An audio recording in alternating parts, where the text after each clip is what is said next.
Hi everyone, it's me, Sandy Cruz of Sandy K Nutrition, Health and Lifestyle Queen. For years now, I've been bringing to you conversations about wellness from incredible guests from all over the world. Discover a fresh take on healthy living for midlife and beyond, one that embraces balance and reason without letting only science dictate every aspect of our wellness. Join me and my guests as we explore ways that we can age gracefully with in-depth conversations about the thyroid, about hormones, and other alternative wellness options for you and your family. True wellness nurtures a healthy body, mind, spirit, and soul. And we cover all of these essential aspects to help you live a balanced, joyful life. Be sure to follow my show, rate it, review it, and share it. Always remember, my friends, balanced living works. Hi everyone, welcome to Sandy K Nutrition, Health and Lifestyle Queen. Today with me, I have a special guest. Her name is Dr. Deanna Minich of Symphony Health. We're going to talk all about melatonin. This is such a great conversation to help people really understand that melatonin is so much more than just a little sleep aid. So I'm going to leave that there because I'd love for you to listen to the entire conversation and do two things for me. I'm going to consider this just a thank you for providing information just to help you live your best life each and every week through my podcast, through my social media following. By the way, go follow me on Instagram, Facebook, TikTok. Where else am I? Threads. Kind of everywhere. YouTube, Rumble. Just look for Sandy K Nutrition and follow me there. But what I would love for you to do, just to help more people learn about my podcast, is to share this episode with at least one person. You can do that through text, through email, whatever works, through social media, and tag me. And number two, go and review and rate my podcast. I think you can do that through both Spotify and Apple. But these reviews help me to keep bringing to you amazing guests each and every week. Also, some of you know this, I am a registered holistic nutritionist, but I'm also a writer. My degree is actually in English literature.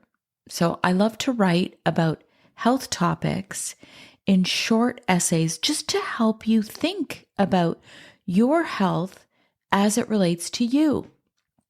It's not about me telling you how to, be healthy because I don't know you. And everyone's so bio-individual, but that's what these essays are about. They're really just to help you think about things in a different light. So go and follow me on Substack. It's sandycruz.substack.com, sandykruse.substack.com, and join my community there, which it's full of critical thinkers, just like me. My last announcement is I've actually joined forces with my husband's company as the director of operations and the health and beauty consultant. Now, let me explain that. Sandy K Nutrition is not going away, but over these last 8 years in this community, over 5 years of podcasting, I have met some incredible people and brands that are doing amazing things. So why not bring them to a B2B retail level? Let's see more of the good on the shelves to crowd out all those not so good products, right? So if you're looking to expand, and I'm talking about expand in distribution in Canada and sales worldwide on a retail level, get in touch with me if you have a great brand or if you know of a great brand. And if you're ready to scale up to the Costco's, the Walmarts, the Canadian Tires, these are the big box stores. So get in touch with me, Sandy at tkgpartners.com or Sandy at sandyknutrition.ca. And now let's cut on through to this amazing interview with Dr. Deanna Minich. Hi, everyone. Welcome to Sandy K Nutrition, Health and Lifestyle Queen. Today with me, I have Dr. Deanna Minich. She is a certified functional medicine practitioner, a nutrition scientist, an international lecturer, a teacher, and author with over 20 years of experience in academia and in the food and dietary supplement industries. She is also the chief scientific officer for Symphony Natural Health, the makers of Herbatonin, the world's first plant melatonin. Now, today we're going to talk about a subject that I actually really love because most of you who've been following me for a long time know that I am a big fan of melatonin. And we're going to talk about the lesser known benefits of melatonin, and especially as it relates to longevity.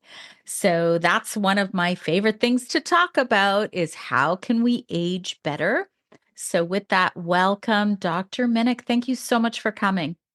Hi, Sandy. Great to be here with you. And this is one of my favorite topics. So I'm excited to go deep with you on it. Yeah, I am too, because I feel like I've already done a show on this, and this was quite a long time ago, a few years ago. But I feel like melatonin, like some say it's amazing, some say it's not. Some scientists have all these warnings about it. Yeah. Some say, oh God, everybody should be taking it. So I think it's important that we talk about it and kind of break it down with all of your experience. But before we do that, I'm going to ask you to tell us how you got into this field because we kind of had a little bit of a chat in Yeah. advance and we have some similar backgrounds, but please do tell us. Sure. Well, the way I got into melatonin specifically was, I would say, during the pandemic.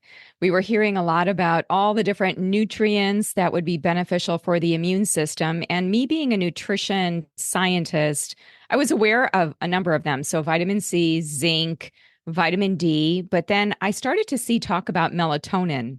And I was wondering, why is this? Like, this was kind of new for me in the course of my education, my career. I hadn't seen much about melatonin like as a nutrient, right? Especially for the immune system.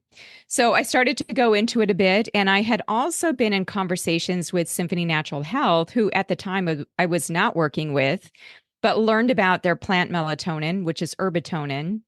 And so I think that one thing just led to another. I began working with Symphony and we wrote a paper, a published review paper called Is Melatonin the Next Vitamin D?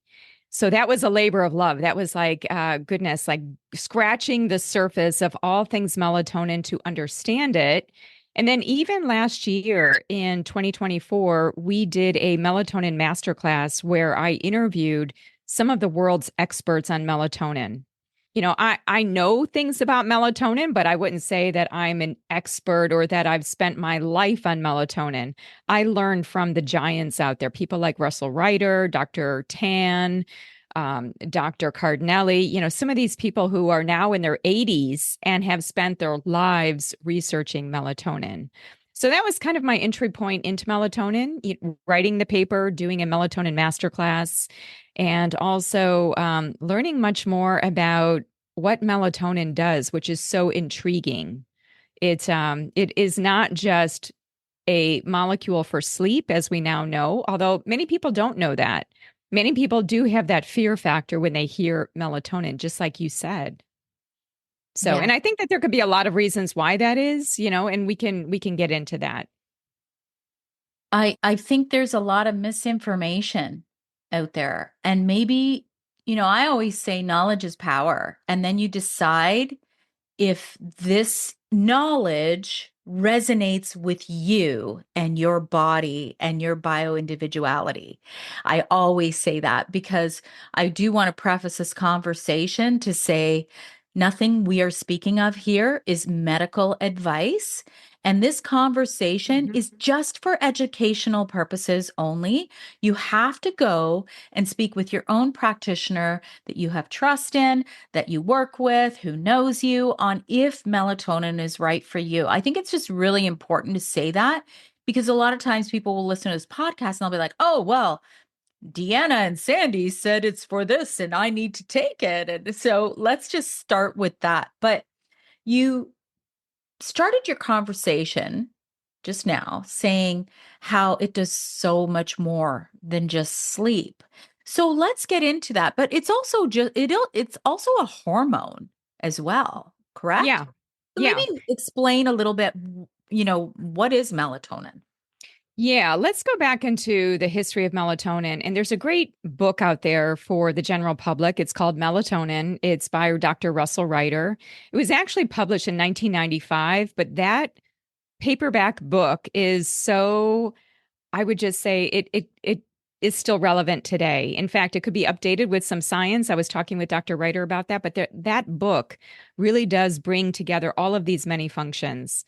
So let me just give you the Cliff Notes version. So when was melatonin discovered? It was discovered in 1958 by a Yale trained dermatologist. His name was Aaron Lerner, and Dr. Lerner was looking into something that could whiten the skin.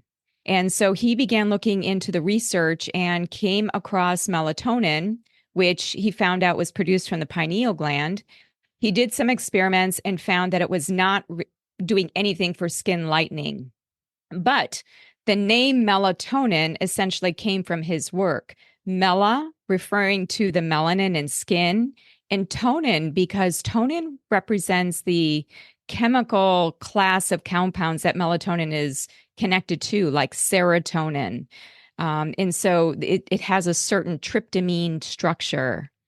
So, 1958, we knew about melatonin, and then there was more research on the pineal gland, which we know produces melatonin in response to darkness. And then I think that we started to see an uptick in people looking and exploring supplementation with melatonin for a variety of different reasons. And so, extracting melatonin from the pineal gland of animals, concentrating it, but then we know that is not such a great practice, and eventually it started to become synthesized. Now, a lot of the early work on melatonin, I would say, was directed towards its work in sleep, for sure. It does do something in sleep. It opens the gateway of sleep. And the way that it does that is by getting the circadian rhythm in sync throughout every cell of the body. So we produce melatonin from the pineal gland, which is in the brain.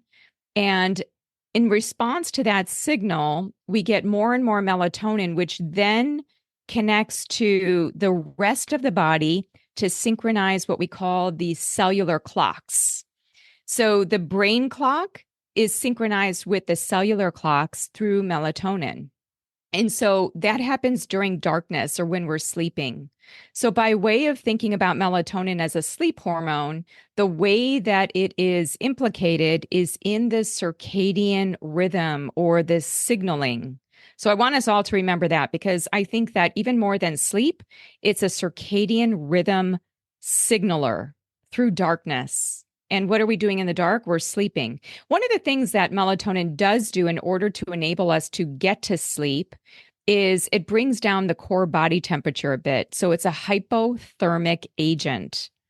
So when we start to feel a little bit chilled at night, many times, we kind of feel like, okay, now it's time to put the blankets on. We start to get tired, right? So there's that kind of effect of melatonin. So melatonin opens the gateway of sleep.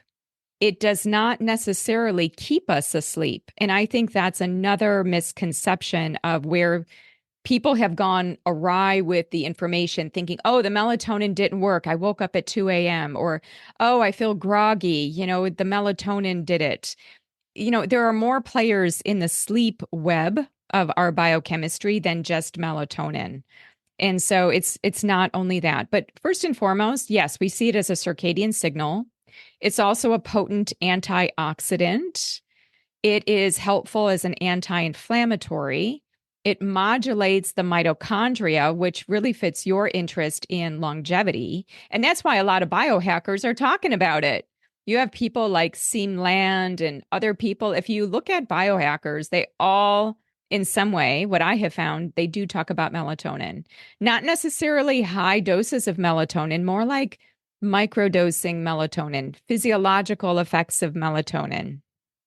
And then what it also does, and this is a lesser known function, but it's starting to emerge in the science, is it helps with brain detoxification at night.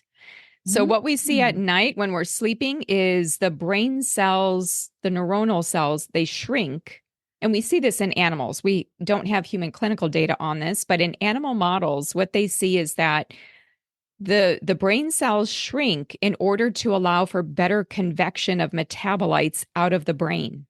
And it appears that melatonin is part of that process. It's a neuroprotective agent, and it may be helping with that lymphatic fluid flux. So I just listed a lot of different things there. There's a lot in the way of those mechanisms. Like if we're just thinking sciency and how does a molecule work, circadian signaling, antioxidant effects, and we're talking a potent antioxidant effect, anti-inflammatory, looking at the mitochondria, and also looking at the brain. I would say that those are the top 5 effects of melatonin. I didn't even get into the immune system, but that does tie in to its anti-inflammatory and its antioxidant effects. Yes, I remember reading about the melatonin during the pandemic. I do Yeah. remember reading the research that was coming out, and I was fascinated with it because, as I briefly mentioned to you, I started microdosing with melatonin way before I even went back to college for holistic health. And I was doing it intuitively. And I want to say something right here because I think it's important always to give a real life situation. And this Mm-hmm. isn't for me to tell you as a parent to go out and get your kid on melatonin. This is not at all what I'm saying. What I'm saying is sometimes the research can seem very scary because I know, Deanna, there's research out there to say that if you give your child melatonin, you could delay puberty. There's a bunch, but isn't there? Could you just kind I, of I wouldn't say it's very strong that we can pinpoint and say that melatonin could delay puberty. What we do know is that melatonin and some of the other hormones that come up during puberty kind of come into this dance, if you will. So there is this kind of connection with puberty. So melatonin tends to just naturally come down, and then some of the other hormones start to come up. But I don't think that we have copious evidence to suggest that taking melatonin, there are just too many variables there. What is the dose of melatonin?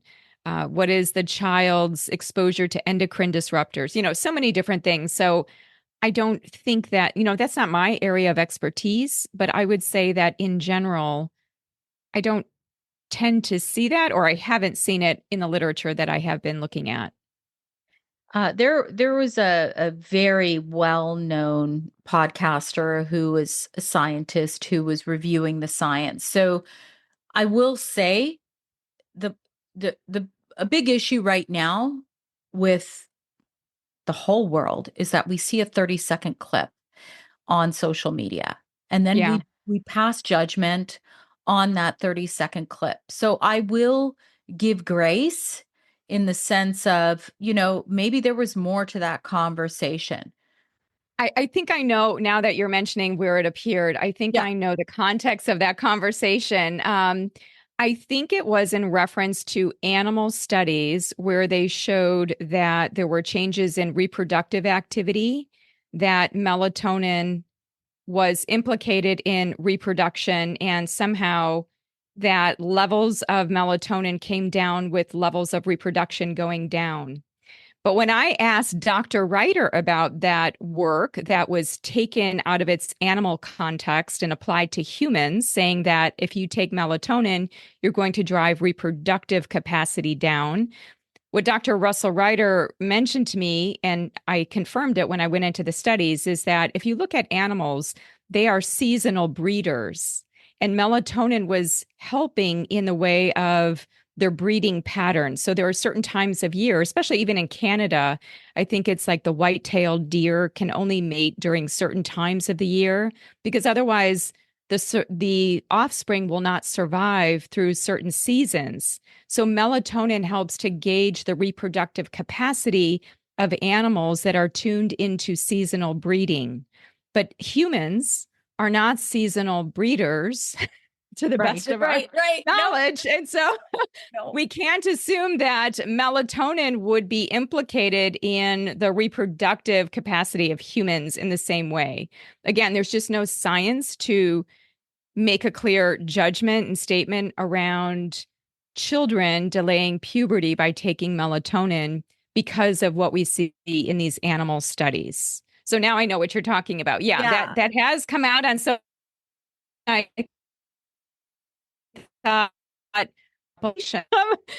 without the and why animals, this cyclical pattern and how melatonin is helping them with that reproductive pattern. So what I will say too is that for anybody listening, I think it's really important.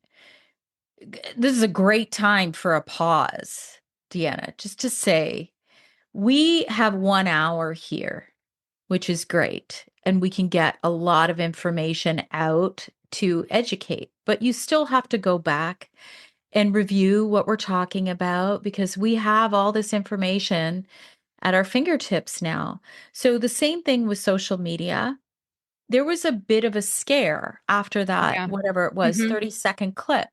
But I will say in my situation with my children, it really helped my family. It helped my family. My children are now adults. It didn't do anything that was dangerous. It was like I personally chose a very small microdose just to stop the rumination at night. And it helped me too. And I still, to this day, so this is going on at least since 2010, I would say. I have been taking, and this is well before I went back to college and became, in the podcast world and became a practitioner. I was doing it because I personally saw a massive benefit for myself and my family, and I still do it. And I still like the microdose. And I do want to get into what you did mention about the sleep aid and the circadian rhythm. So taking a simple supplement like melatonin and thinking it's going to help you sleep all night, I think it's important that we kind of break that down because, I have a lot of rules, personal rules that I follow. I try and turn off all my social media by 8 o'clock and just turn the ringer off. I will only answer texts if they're from my kids or important ones from my family. Otherwise, I do my best to hold myself to that because I know that the social media can affect my circadian rhythm. I turn all the lights down. I don't have any of the LED lights going. So I do a lot. So I'd love for you to get into a little bit about how we can support. Obviously, there's the melatonin component in there, but our circadian rhythms. Yes, we definitely need to start there. And in fact, even in the paper that we publish, there is a graphic in it for people. So if they are intrigued by some of this information, but they feel like I need more, I want to read more, or I want my practitioner to read more, if you could put that publication, that paper in the show notes so that people can access it. We made it open access so that anybody can read it. It's just online. So, one of the first things to think about, if we think of a triangle, at the base of that triangle, the biggest thing we have to do is get our light right. And that also means that we need to get our darkness correct. We need to start with the obvious, our overarching environments. And for many people, they're not getting enough morning light and they're definitely not getting enough evening darkness. And it's darkness at night in the absence of blue light that generates the melatonin from the pineal gland. So when people say, "Oh my goodness, melatonin didn't work and I can't sleep well," or, whatever the thing might be, we have to really start with our environment. Do we have enough light during the day? Do we get enough darkness at night? And I would say, Sandy, that one of the most societally accepted endocrine disruptors, and melatonin is a neurohormone in part, in conjunction with all these other things, but we can also change a lot of the wiring of our endocrine system through artificial light, this artificial blue enriched light. Now, during the day, as you and I are talking, it's not an issue because we don't have melatonin during the day. We are flatlined on melatonin from the pineal gland during the day. But at night, that's a different story. And people, they even think with well intentions to go to a gym and work out under those fluorescent lights, or they're going grocery shopping under the fluorescent lights. And a lot of that is very disruptive. So what could you do for that? Wearing the blue light blocking glasses, which can be helpful just as a quick fix. So sometimes, we have to travel at night. We have to be on a plane at night, or we're in the car. We see bright headlights. Wearing these blue light blocking glasses could actually be beneficial. And there are some studies on them. There's also something that I recommend to people that everybody can do, and this is free, and that is you have to measure your light and darkness. If you don't test it, if you don't measure it, you just simply don't know. Many people think, "Oh, well, it's dark enough." There is an app that I use. It's a free app, but I'm sure there are many. But the one that I happen to use is called Light Meter Lux. The Light Meter Lux app measures lux, and lux is a unit of light. So 1 lux is equal to a candle flame about 3 feet or 1 meter away. So what you want is your sleeping room, wherever you're sleeping, to be less than 1 lux. Now, last summer I was at the beach. It was 12 noon. Sun was overhead. I took out my light meter lux just to see what are my eyes seeing in the way of lux. And it was 15,000 lux. So if we are outside and exposing our eyes to sunlight, we can get thousands of lux. So moving through the day from that full spectrum, high intensity light, which actually many of us aren't getting because we work indoors, we spend time indoors, we're not outside. Maybe we live in higher latitudes where there isn't a lot of sun. So we are starved for the light as much as we are for the darkness. But measure the light and measure where you're sleeping. And if you can't get it to be dark enough, wearing a sleep mask, that is just one simple strategy. I also think, Sandy, I don't often mention this, but I'm going to mention it to your listeners. I think that this is important because my other teaching, separate from melatonin, is I talk a lot about detoxification and toxicity. We need to have a clean, non-toxic room that we're sleeping in. I mean, there are moldy mattresses, there are allergenic, I would say, bedding materials that people are sleeping on. So they're going to feel not so good in their bed, right? What are they sleeping in? What is the temperature of the room? Do they have an air filter in the room? This is basic sleep hygiene. But I think since you're asking about, how do we kind of set the stage for healthy sleep and get our circadian rhythm on point, we do need to be looking at sleep hygiene just as part of like the base, the foundation of that pyramid. I couldn't agree with you more. And I will say, because I'm in Toronto, and right in December, oh my God, there's like It's dark. light. So we in our family, we use a happy light, Yeah, and that's you can get, great. yep. And I always tell my daughter who's away at school, I'm like, when you wake up in the morning, blare that light in your face. And I'm like, if you're going out at night, don't do it. Because I'm Right. like, it's going to mess with your, she thinks it's like a makeup light, right? Yeah. So, Yeah, you can use it that way. That's true. And you you only need it can. for a couple of minutes. It really doesn't have to be for very long. You just want to set the signal through the eyes to tell the brain that the sleep wake cycle is now changing. Now we're in the wake cycle. Melatonin goes down, cortisol comes up. So cortisol and melatonin have kind of this seesaw relationship. And that's why I think some people are groggy in the morning. They don't have the bright morning light to turn off the melatonin signal. But when you see that bright light, that again sends a signal through the eyes to let the brain know it's time to wake. So you don't even need a lot. 5 to 10 minutes of that bright, enriched light should be sufficient for most people. And even if it's cloudy outside, even if it's cloudy, just go outside. There has to be some ambient light, though. You can't be in darkness and it's like 6 a.m. in the winter and it's dark. That won't work. But as the sun starts to rise a bit, even if it's cloudy, you are still getting full spectrum light. So just note that going out throughout the day in order to get that intermittent light exposure is really important for the eyes signaling to the brain.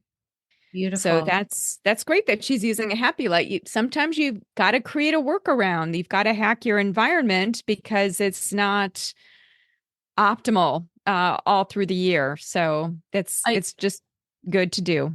I do worry about, this seasonal affective disorder. I do worry about like, you could see it's like a lot of people just get much lower. And I don't think there's Yeah. anything wrong with that. In the winter, we tend to nest more. Hmm. There's nothing, but when it affects our mood and our ability just to function as, balanced, happy humans, well, then Yeah. that's when we need to look at other things. I do find that interesting.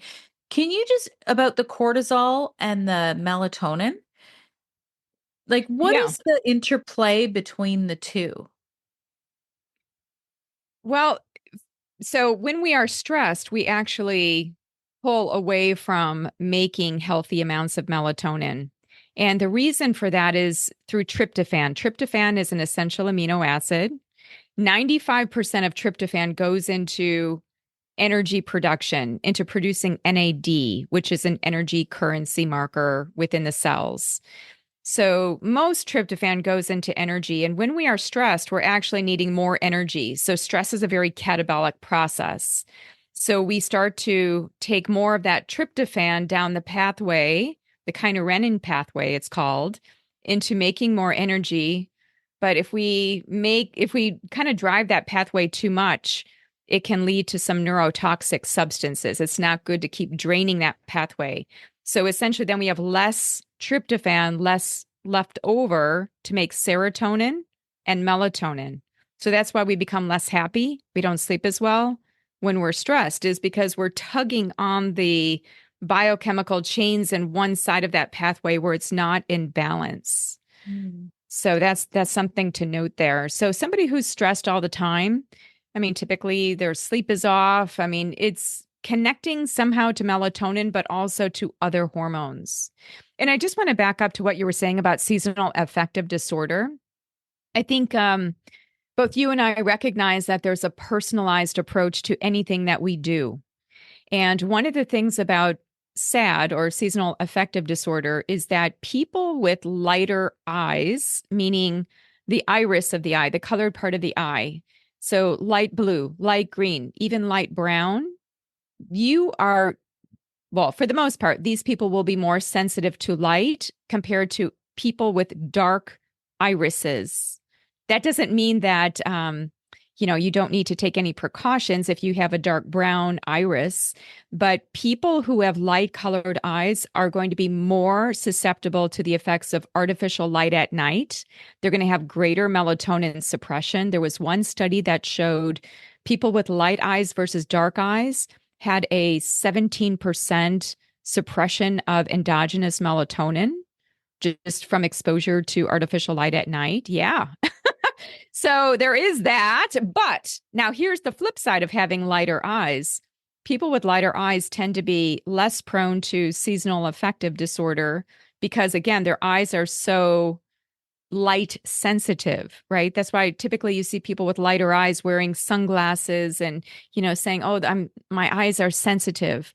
That doesn't mean that everybody with light colored eyes has that, but you're going to see that a bit more for people with light irises versus darker colored irises. But again, I would still say that we need to tend to our eyes no matter what color eyes we have. But how often do we hear about eye color as it relates to light and dark exposure, right? The other thing is full moons. Full moons can change your melatonin production. And so there was one study, and it was done in a sleep lab. So no interference of moonlight or enriched light outside, but seeing that for 4 days before and 4 days after the full moon, that endogenous melatonin had come down significantly. And sleep was also disturbed. So there's a lot to be said about the seasonal rhythms, the light and the dark, and also even the light and the dark of our eye color and how that interacts in the environment. And we may need melatonin if we have certain environmental exposures. Maybe we need a little bit more during certain times of the month when we're not sleeping as well. I'm even thinking of menstrual rhythms and women experiencing that, especially in their luteal phase of their cycle, right? They're not sleeping as well. Progesterone is lower, right? So, yeah, I think I just wanted to add that to the mix because many times people lose the context of who, why, and when to do melatonin. And I think that truly there's like a checklist of all these different personalized factors, everything from your genes to your phenotype to your environment could say whether or not having melatonin would be useful for you. And even your age, gender, there's so many different factors that play into it. That's amazing. And by the way, I am the only brown-eyed individual. My children have blue eyes. My husband has blue eyes. Ah, And so okay. that I find that really interesting. And and then again, what you said about the moon. I always say this, Deanna, listen, I always say I'm a little bit science, I'm a little bit woo, and I'm kind of one of these people that's very fluid in my way of thinking. And I'm Hmm. always like, I think that we would be amiss to think that what goes on in our environment doesn't have an effect on us as It, humans because if you think about it, like the story of the Suez Canal, and they waited for the full moon for the tides to go for that ship that got stuck. yeah, Like there's just so many yeah, of these situations, and they talk about how many people have more sleep disturbances around the full moon. they I do. come from a family of old country farmers. So my parents were born in Croatia, and my dad will be 88 in April. They still live. My mom, yeah, Wow. my mom will be, she's 9 years younger. She's going to be 79. And they, when they tell me their stories, like it's mind blowing. They lived off their land. There was Mm. no light. They cooked on fire. Like we're talking so old school. Wow. And I visited as a child. I watched my grandmother get the chickens for our dinner, if you know what I mean. And the eggs were fresh. And so what I'm saying is like, I know we live in a modern world, and Mm. I think we should be grateful for what technology has done for this world. But if we can somehow emulate some of the way they used to live, sure, they had their problems too, of course, but like a No. lot of their practices, right? Like they didn't think Hmm. about Hmm. scrolling social media at night, and oh my gosh, that's going to affect my sleep. No, it was dark. They finished farming. They would cook and eat over candlelight and go to bed. Yeah, that's ideal. And that red light of the candlelight is perfect for the eyes at night. And you still see in indigenous peoples that who don't have electricity, they mirror their sleep wake cycle based on the light dark patterns. Yeah. right? So when it's dark, you go to bed. You can't do very much unless you have a fire burning. But even that is not the kind of light that is disruptive for us. We want that kind of light. So that's why for some people, they even change the color of their screens to a more red hue, right? And so even smartphones have that function where you can change the screen to a more red color so that you don't have the blue enriched light. But keep in mind too, we still have the electromagnetic fields. You're not exempt from that technology, just if you change the screen to a reddish hue. But, I think, again, we have to look at where we are. We are not living in the early 1900s anymore. We're just going to have more and more technology coming our way. And Yeah. so how do we use it to the best of our ability for our health and well-being? I think we need to find out how to do that. And that's where having a supplement, I was just listening to somebody on a separate podcast not too long ago about our soils and how depleted they are and how so much is in the soil. Actually, I was listening to Sadhguru, and Sadhguru was talking about his initiative around soil and how we all come from the soil, we all return to the soil, and if we don't have healthy soil, we don't have healthy food. And one orange from the 1950s, we would need like 8 oranges to get the nutritional value of that food these days because we don't have the earth reserves of what we need as people. So we need to find workarounds. And that's why so many people need to take supplements because their nutritional status is impaired in some ways. And if you look at chronic disease, there is most often, if not always, a nutrition, I would say, insufficiency and or deficiency, right? So that's why I even look at melatonin very similar to vitamin D. To me, they're circadian nutrients. We're living in modern times in enriched blue light, and it's almost like just like we take vitamin D and then we measure our vitamin D through the year at the end of winter, at the end of summer. We try to track our vitamin D very closely because vitamin D, just like I said, cortisol and melatonin are like on a seesaw. Same thing with vitamin D and melatonin. They're like brother and sister. They are both kind of unique because vitamin D is not just a vitamin, it's also working like a hormone. And vitamin D is implicated in immune function. It has a lot of the same properties as melatonin. And in fact, some time ago, there was a study, it was a smaller clinical study, but they basically showed that the women in the study that had poor sleep also had lower status of vitamin D and that was connected to melatonin. So melatonin levels were somehow implicated or associated with the vitamin D levels. So I do think we have to be thinking about melatonin as a nutrient. It's a circadian nutrient. It's a different kind of nutrient. And that's why some people you'll see on social media, thinking that they can get melatonin from food, from tart cherries, from pistachios, have a handful of pistachios before you go to bed. Well, we know we don't want to be eating a lot before we go to bed, right? Right. So that would be something that would be contraindicated for most people. So anyway, I just think that there's a lot there. We're living in different times. I really like hearing about your parents and just, how different people have lived because we've come a long way. We're living in very technological times and we are transitioning. We are trying to accommodate for that transition.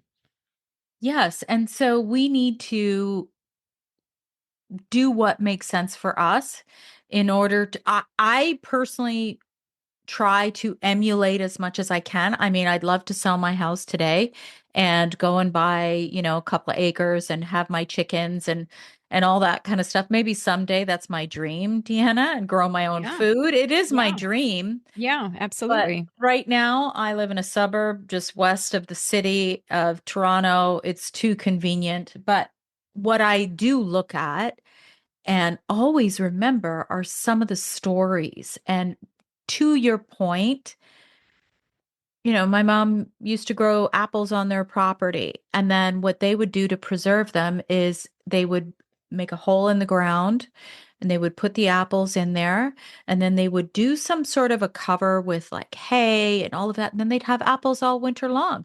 And now we get our apples, so we have an abundant amount of apples in the fall in Toronto. It's like apple season, end of summer, beginning of fall. But now, like they're stored in those weird refrigerators that have gases that go through in order to preserve them. It's not the same.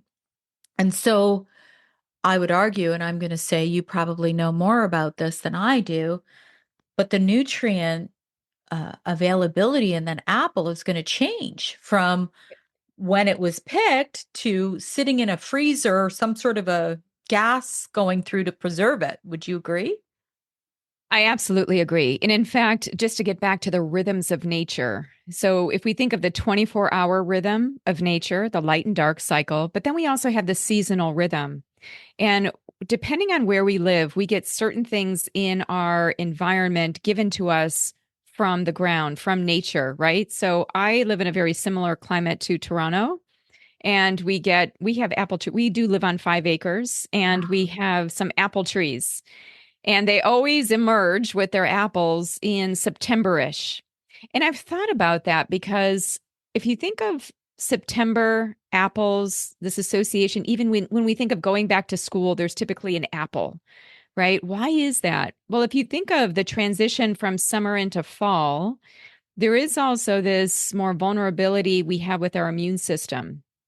Allergies crop up, right? Seasonal allergies. What are apples rich in? They're rich in quercetin. They're rich in polyphenols that would help our immune system. And Sandy, if you go deeper into looking at the rationale for seasonal foods and why we need to eat in season, apples also contain polyphenols that help to prime our circadian rhythm and help us to make that change through the brain. I know that that may sound like, just whoa. Most people don't realize that. They just hear eat in season, but they don't really know the reasons why. We're starting to see now the science emerging around the hypothalamic junction and how the brain receives these polyphenols as chronobiotics, very similar to melatonin. Not the same, but they do prime our systems of time within. So it's really important to eat in season from the aspect of getting the nutrients you need for that respective season. Just what you said as well, you're going to have the highest density you're going to get with that food at that particular time for the most part. And also, it just will keep you entrained with nature's rhythm when you do that. And food will be less expensive because it's typically going to be more expensive to get foods that are from far away, from different climates.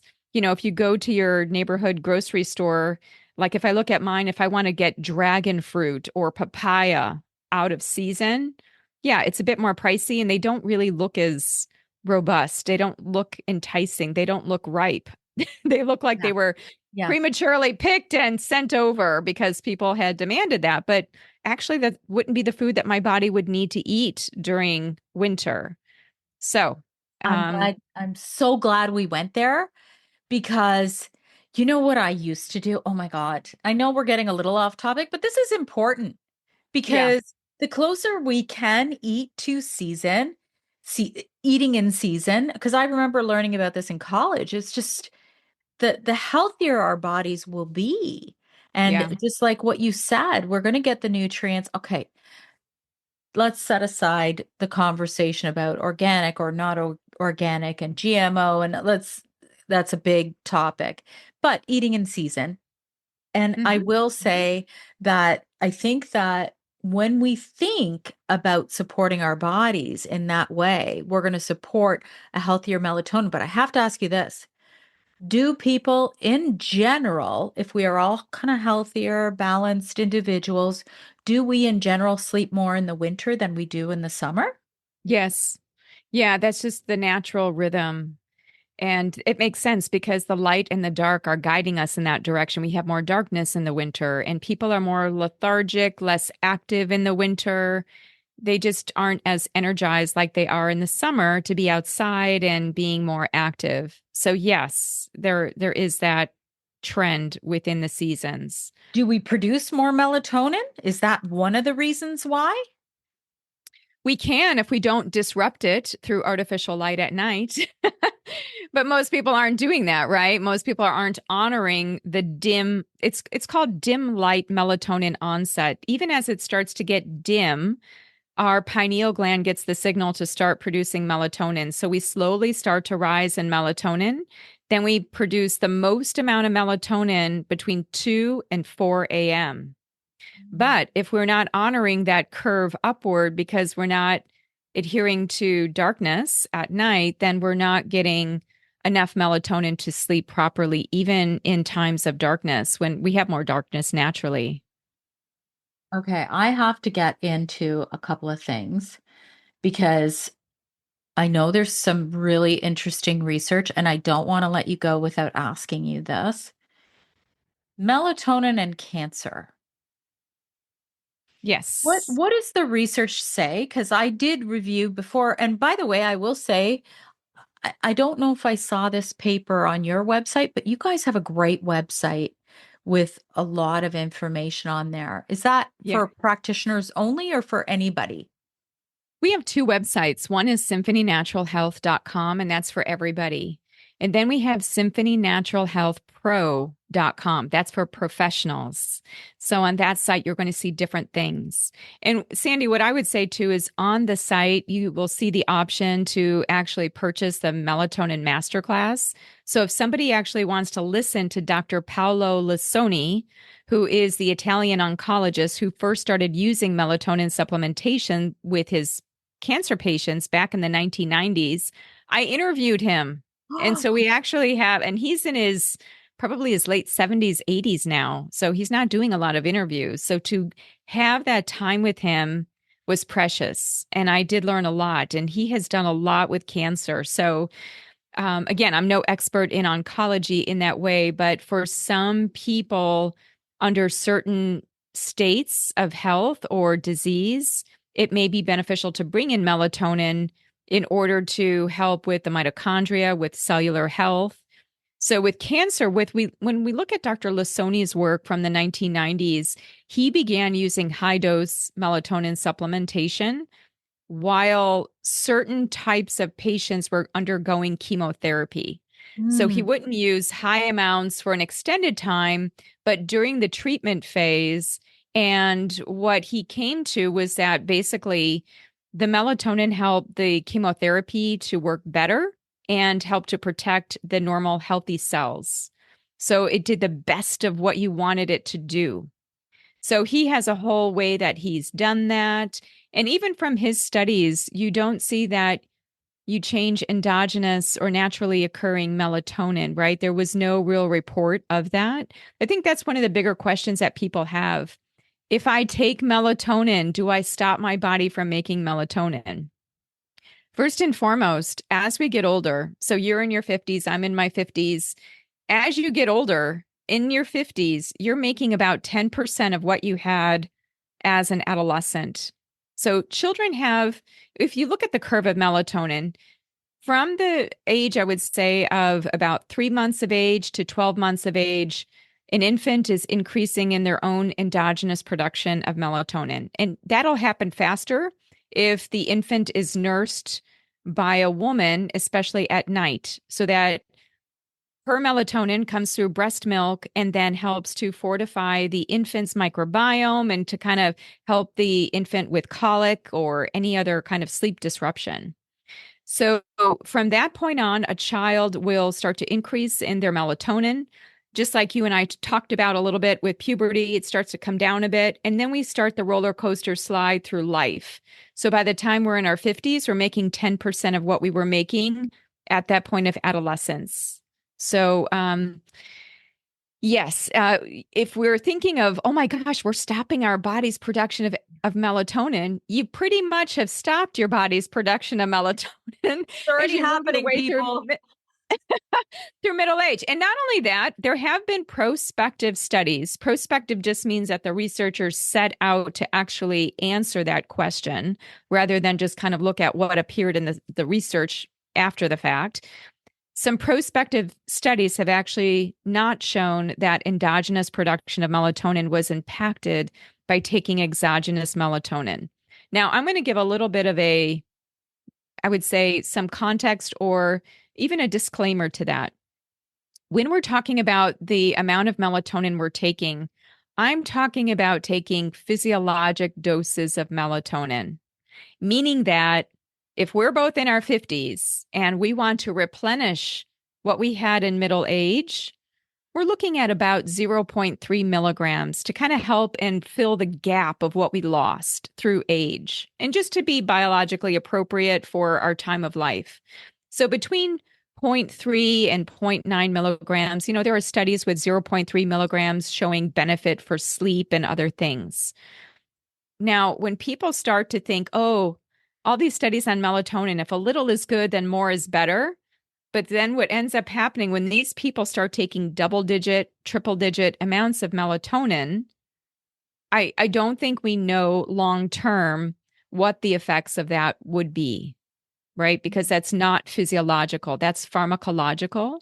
That is supraphysiological. And even though Dr. Lassoni used that in his cancer patients, he used that for a very short duration, right? So during the chemotherapy time, is my understanding from the research and after interviewing him.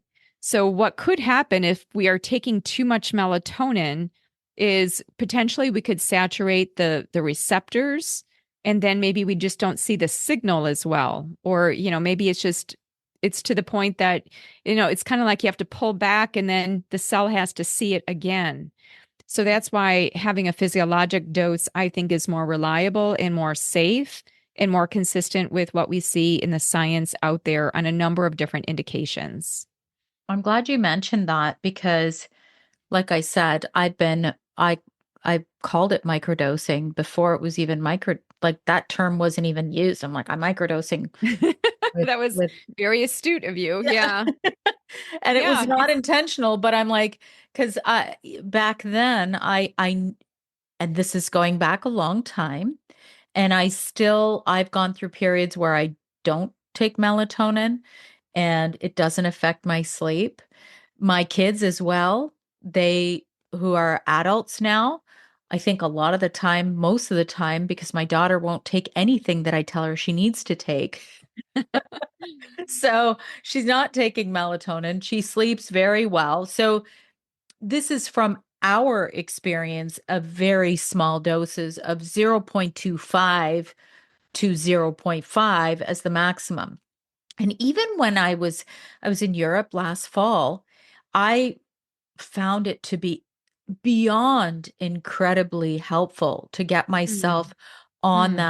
that time zone so quickly.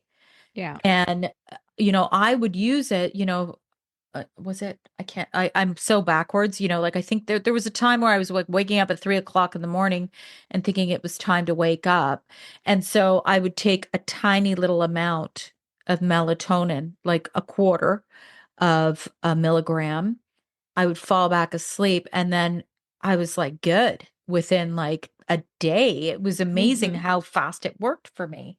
So I'm Yeah. glad that you mentioned that about the whether that signal gets lost if you take melatonin for a long period of time. So it's really more about the dose. I think it's about the dose, and I think it's also about the format. 99% of melatonin on the market is synthetically derived from petrochemicals of various types. So there is the potential to introduce contaminants. The other thing that I've seen with melatonin supplements is that there are other things added to the melatonin supplement, like other herbs. And many people don't realize this, but those herbs may impact the metabolism of melatonin. It may inhibit or accelerate the metabolism of melatonin. So when you put, in the supplement world, we call that mixology. You put in a lot of different things because you think that, well, this study showed this on this plant, this study showed this on melatonin, so they must work best together. But that's not always the case. Sometimes you can have an antagonistic effect. So sometimes the melatonin supplement isn't working in the same way because of things that would go against each other in the formula. And this is what would bring us to herbatonin, truly, because herbatonin is a plant melatonin that is directly concentrated from the plants. And that would be alfalfa, rice, and chlorella. And what's really interesting is that there was a study comparing herbatonin against synthetic melatonin side by side. And this was published in a journal called Molecules back in 2021.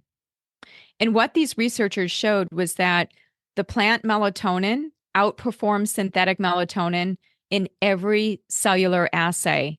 So it was more than 6 times greater in its anti-inflammatory effects. It helped with free radical scavenging by up to 470%.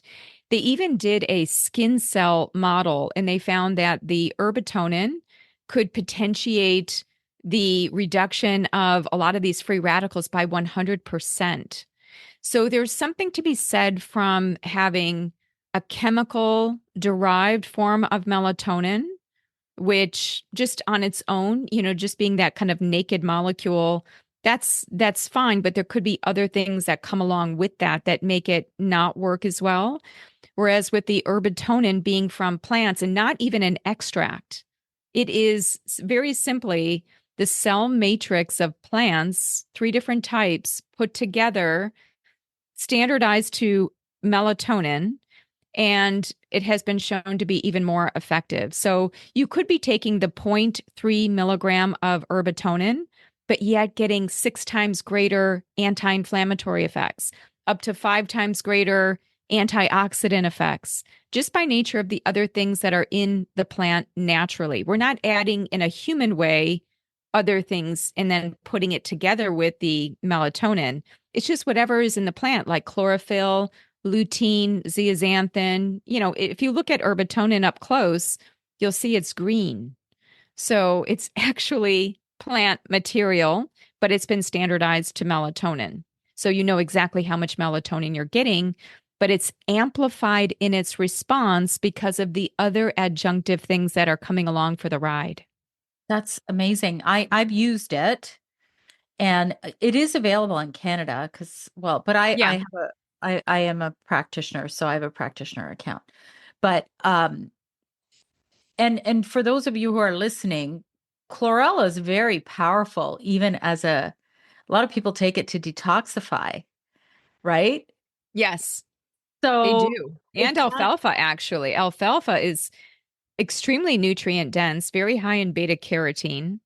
Now, the amount that we have in the capsule of all of these vitamins and different phytonutrients aren't going to be appreciable, right? It's just smaller amounts that are coming along, but still, yes, alfalfa, chlorella, heavy yes. hitters in terms of detoxification, pH balancing, just even supplying nutrients.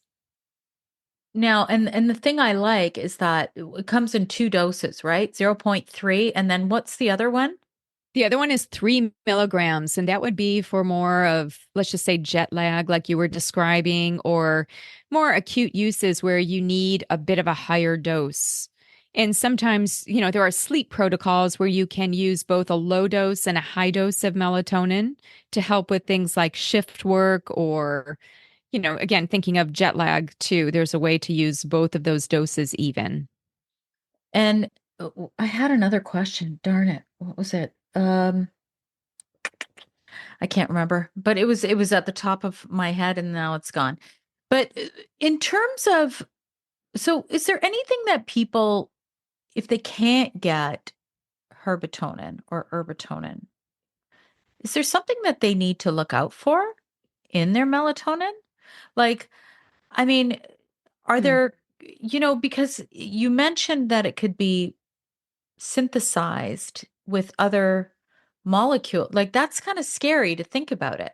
And I know that in some countries melatonin is not available unless you have a prescription, like in Europe. Yeah. Yeah. No, that's true. And I don't know if that degree of caution is needed for melatonin as I see it, just because of all of the many benefits that people could be getting. Yeah.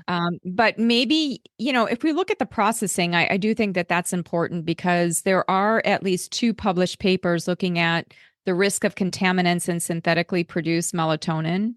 So anything from like tryptamine derivatives or different serotonin derivatives and phthalimide derivatives. So you just have to know your source. So whoever you're getting melatonin from, I think it's really important to ask them, did you have third-party testing where you actually looked at contaminants that could enter into the process? Did you look at heavy metals? I mean, there is, basically good manufacturing practices that they need to be adherent to. The other thing is when I look at gummies, we didn't talk about it until now, but melatonin gummies, which have become so popular. I think of gummies as a matrix, right? It's kind of a water soluble matrix. There can be a lot of interactions. You could have greater degradation of certain compounds, certain breakdown of certain compounds in that matrix.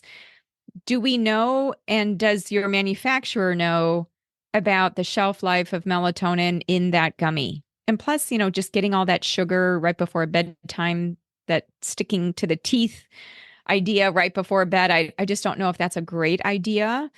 I had a client years ago where she had a lot of limitations on her eating and what she could have. And she ended up doing gummies like the whole day through as a way of just getting nutrition and food. And when I tallied up all of the sugar that she was getting, it was enormous. It was like teaspoonfuls of sugar. So I just think that we need to look at the format that we're taking it in, the purity of the compound. And my preference, Sandy, has always just been to go with plant compounds, because, it's intriguing that the plants around us are also making melatonin. They don't have a pineal gland. They use it in a different way. But to me, that feels like a safer source than something that is synthesized or that comes from animal pineal glands, which you don't tend to see a lot of anymore because that's too expensive, and it's very inexpensive just to make it from various chemical processing using these different chemicals, right? Different petrochemicals. So just ask your manufacturer all of the questions. Are they CGMP? Did they test the melatonin?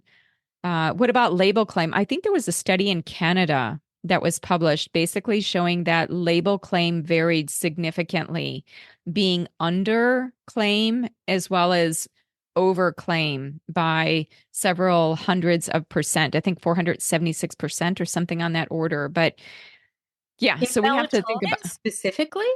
Yeah, that was a study where they took products. I thought it was in Canada, and they looked at the actual amount versus what they were claiming on label and found that there was a discrepancy.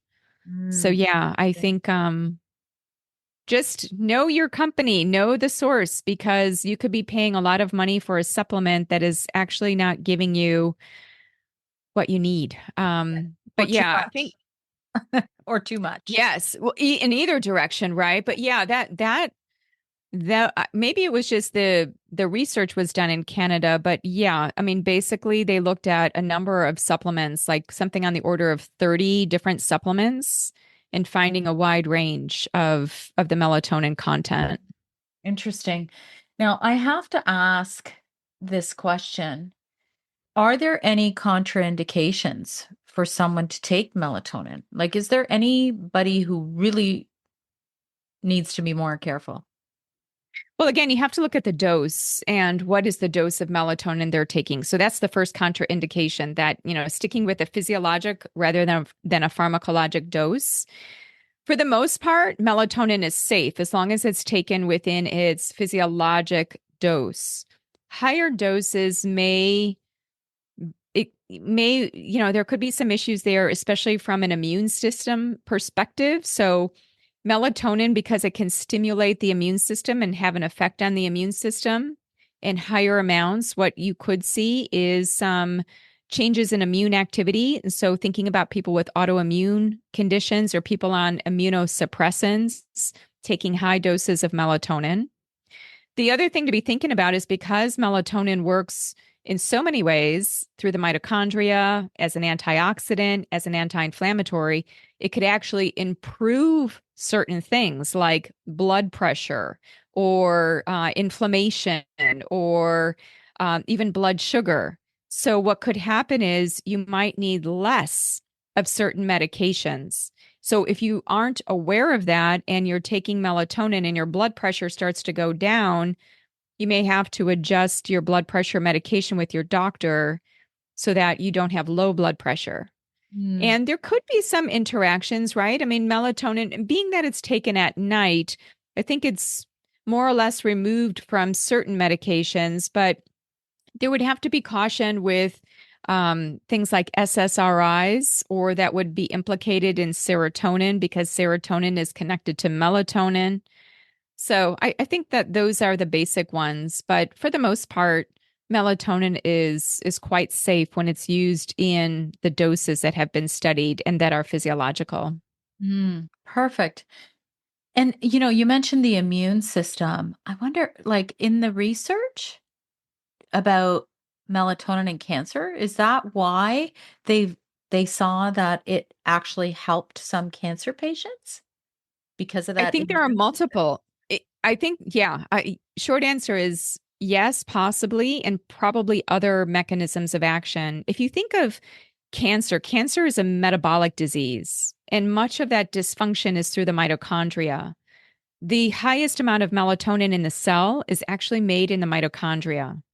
So it's a mitoprotective. It helps with metabolism, all of those free radicals that are produced with age and with overeating, right? We're protecting the cell from a lot of that free radical spray from melatonin. So if cancer is a metabolic disease, and this is why for people on a ketogenic diet, they're not using the mitochondria as much, right? So a high carbohydrate diet is shuttling a lot of this through, causing a lot of free radical activity. So that's why typically with cancers of various types, we see that there's a connection to insulin resistance, certain ways of eating. And so I think it has to do with the mitochondria first and foremost and its mechanism of action there. It's a very important mitochondrial regulator, right? The second thing is I think of its role as an antioxidant and protecting the body. And what's unique is that melatonin is both fat soluble and water soluble. So it can go to a lot of different places of the body. And one molecule of melatonin can quench up to 10 free radicals. Whereas something like vitamin C is able to quench something on the order of 1 to 2 free radicals in a water solution, right? So in the blood, not necessarily like in the brain or the fatty tissues of the body. So I think melatonin, as it relates to mechanisms in relationship to cancer, is probably working on multiple mechanisms, but my prediction is primarily through the mitochondria. Mm. I just find that so interesting. I find it like all the research. I mean, we couldn't even touch on all of it. We're now at over an hour, and I know you and I both have calls soon. So please tell us where we can find you. Sure. The best place is symphonynaturalhealth.com.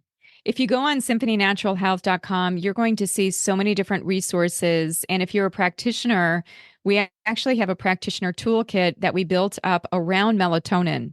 So we have a checklist, which is a melatonin insufficiency assessment. We even have a darkness deficiency questionnaire that you can take just to see if you're truly deficient in darkness. So there's a lot there, a lot of blogs, a lot of different people that we've had come our way through the medical team to share their expertise. So I would say symphonynaturalhealth.com would be the place to go. Perfect. And I am definitely going to look for your interview with Dr. Paolo Lasoni. Yes, yes, definitely do that. I mean, the man is just, he's done so much with melatonin. He has dozens of studies if you look on PubMed. And he's also a very spiritual guy. So he has a lot of philosophical orientations into melatonin. And I would even concur with him that melatonin, in so many ways, is like a molecule of consciousness.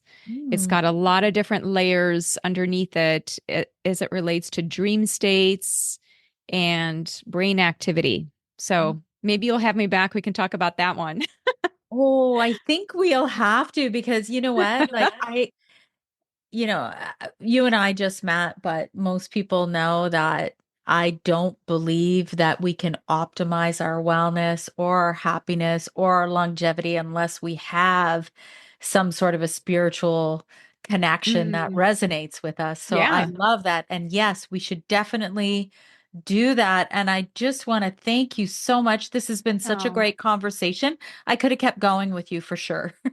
I know. I was sensing that as well. And I'm sorry, it has come to a close. I think that there's so much there on melatonin, and I hope that people ask all the right questions, check in with their providers or practitioners, and continue to read the material. We have a lot of resources for you. So thanks, Sandy. I Thank appreciate it. you. Thank you. I hope you enjoyed this episode. Be sure to share it with someone you know might benefit. And always remember, when you rate, review, subscribe, you help to support my content and help me to keep going and bringing these conversations to you each and every week. Join me next week for a new topic, new guest, new exciting conversations to help you live your best life.